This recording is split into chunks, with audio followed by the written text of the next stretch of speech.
A few weeks ago, GBN learned that an election was held where a team of persons were appointed as the new board under which PAM should be operated.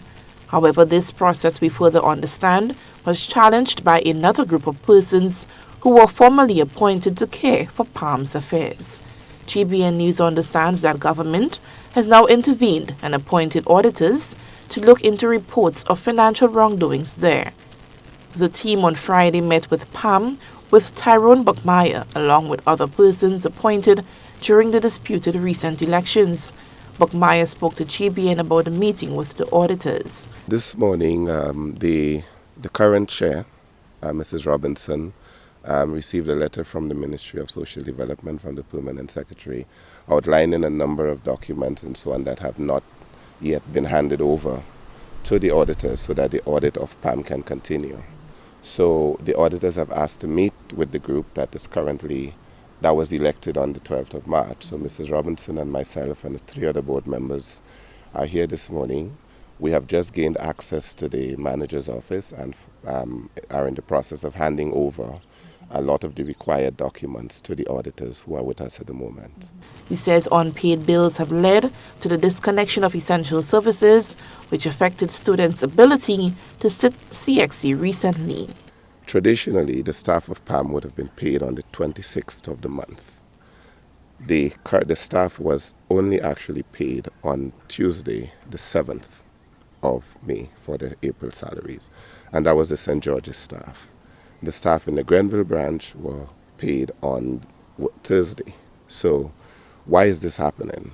Even if the new board is not recognized by the outgoing board or the old board, they still have the responsibility to ensure that the financial situation continues, that salaries are paid and so forth. On the first day of the week, there were meant to be exams. The young women came to do the exams and we found that the internet had been cut off because the bill had not been paid up to that point. So by the time they were able to get access and begin the exams, some of them were only able to do a very short part of the exam before the system timed out. However, amidst the faction remains the question which group of persons is indeed the board in charge of PAM.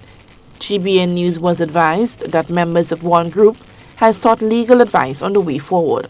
Buckmeyer had this response. I cannot really say that the old board is still functioning. The old treasurer writes checks when he wants, sends checks late, is not paying the utility bills in a timely manner.